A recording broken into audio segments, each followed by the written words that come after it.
amigas, amigos de Ruiz Cortines, de Campeche, me da mucho gusto estar aquí en este tramo de construcción del Tren Maya.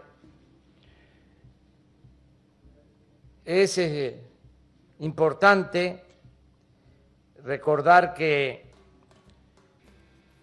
hasta hace relativamente poco las comunicaciones en el sureste y en buena parte del país se hacía a través del mar, con barcos, tanto de navegación transatlántica y de cabotaje. Diría que eso prevaleció hasta que se construyó el ferrocarril del sureste. Como aquí se ha mencionado, un proyecto que inicia el general Cárdenas, siendo secretario de Comunicaciones, el general Francisco J. Mújica, se continúa con el presidente Ávila Camacho y lo inaugura este ferrocarril el presidente Miguel Alemán. Antes todo era por mar. Se decía que vivir cerca del mar era vivir cerca del mundo. Por eso la importancia de Campeche, que era un puerto en el Golfo importantísimo. En cuanto a las carreteras, quien nos comunica en el sureste es precisamente don Adolfo Ruiz Cortines. Así se llama este poblado, Adolfo Ruiz Cortines. Es el que hace la carretera del sureste. Luego el presidente López Mateos hace la carretera de Villahermosa a Escárcega y de Escárcega a Chetumal. Si lo analizamos, pues hace muy poco de que se comunicó por carretera el sureste. Y era una comunicación que implicaba tener que pasar los carros en pangas. No había puentes. Esa es otra historia, la construcción de los puentes para dejar las pangas. Ahora estamos llevando a cabo este programa de comunicación del sureste que consiste en construir un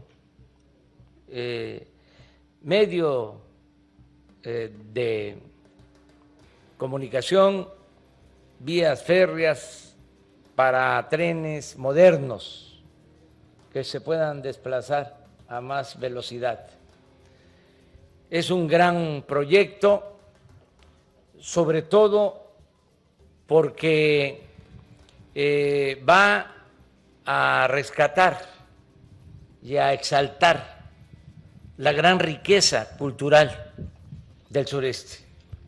Ayer lo decía yo, no creo que en el mundo haya una región con tanto potencial histórico, cultural, arqueológico, como la región del sureste.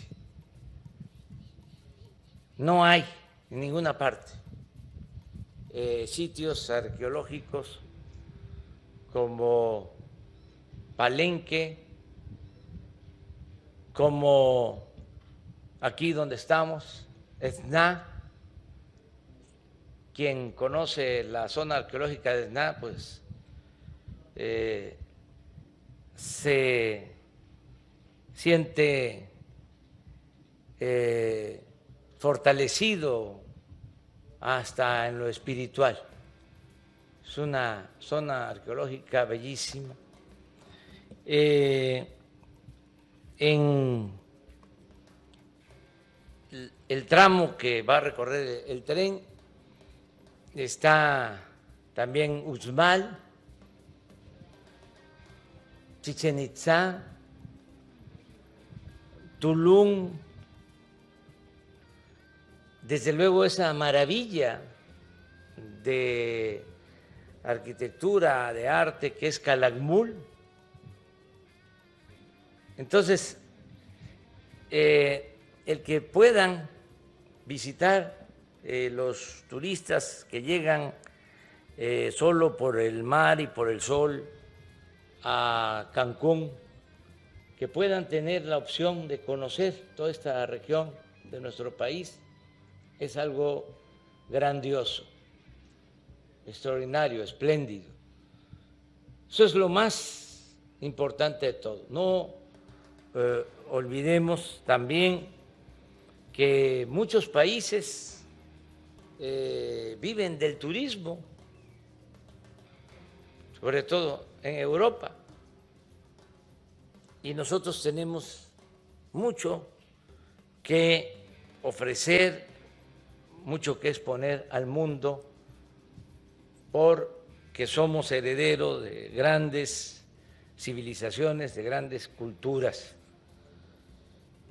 Por eso es importantísimo este proyecto. Ya los técnicos han hecho estudios de viabilidad sobre costos, beneficios. Es rentable también este proyecto y por eso nos importa mucho.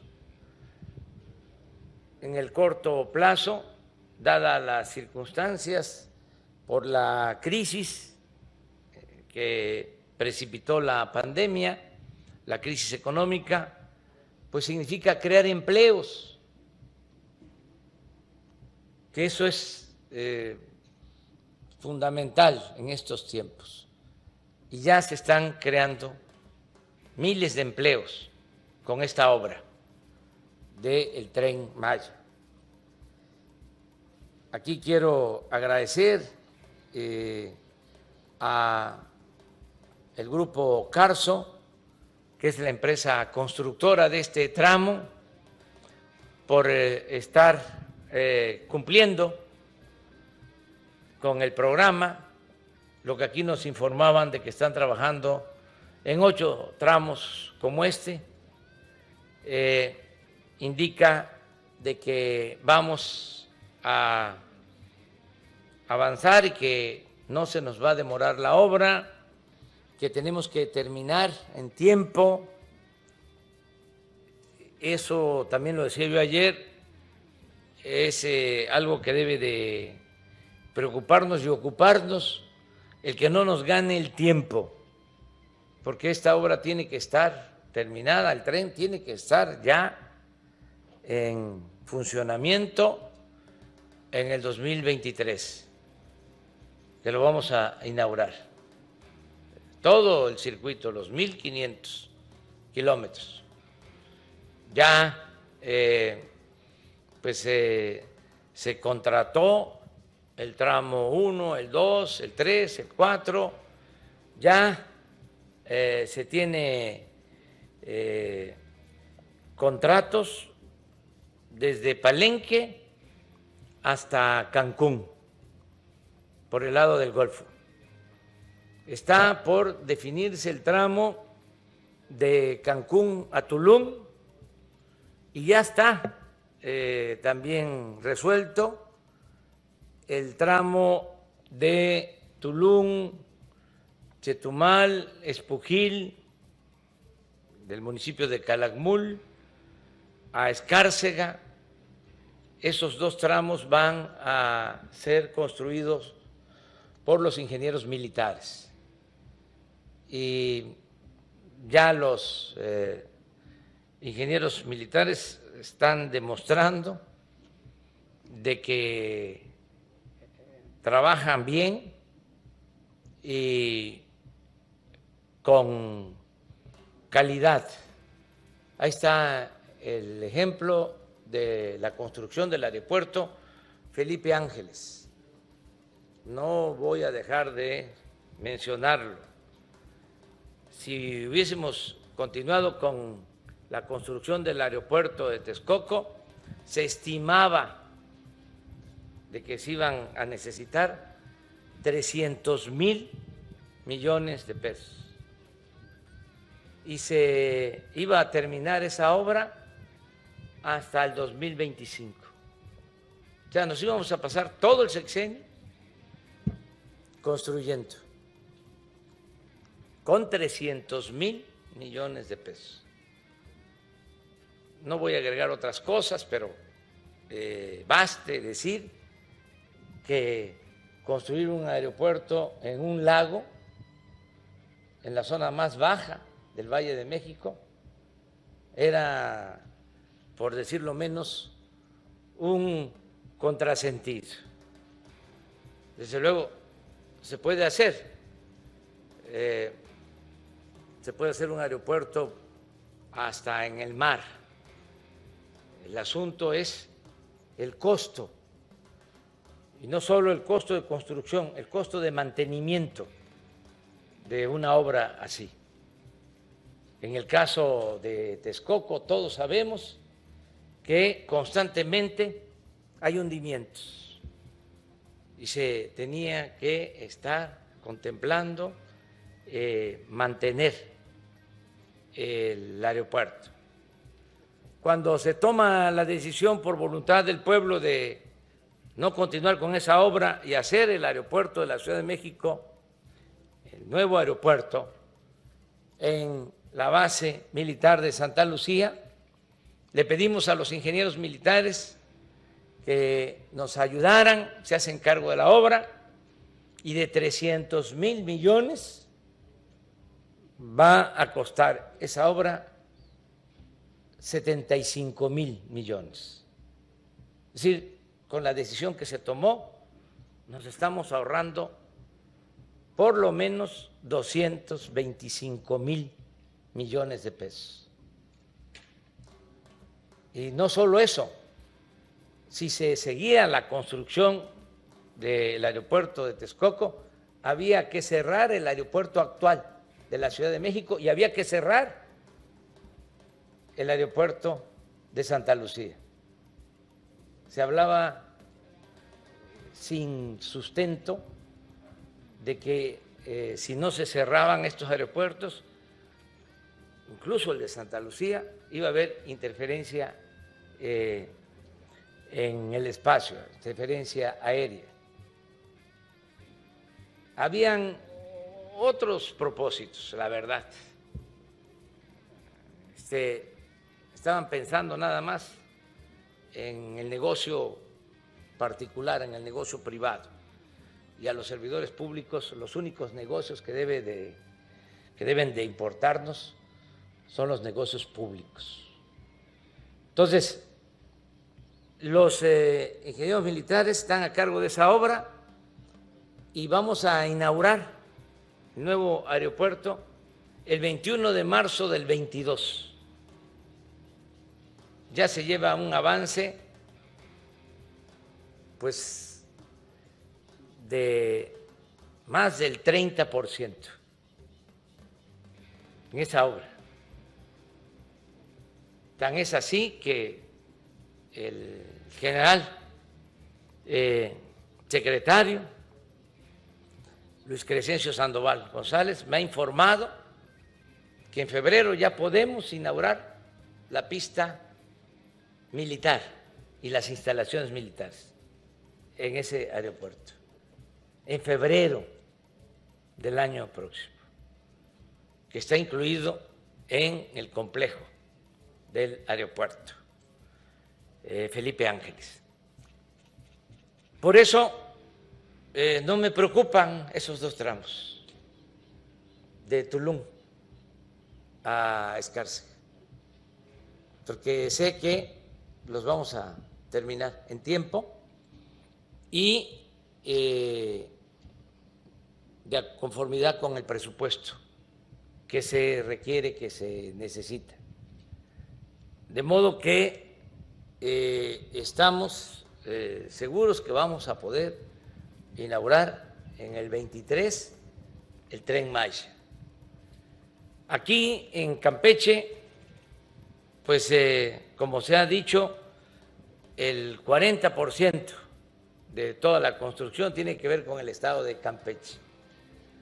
Si estamos hablando de una inversión de 120, de 130 mil millones de pesos, pues Campeche va a recibir alrededor de 50 mil millones de pesos en obras. Nunca en la historia de Campeche se había invertido tanto. Nunca el gobierno federal había invertido tanto en Campeche.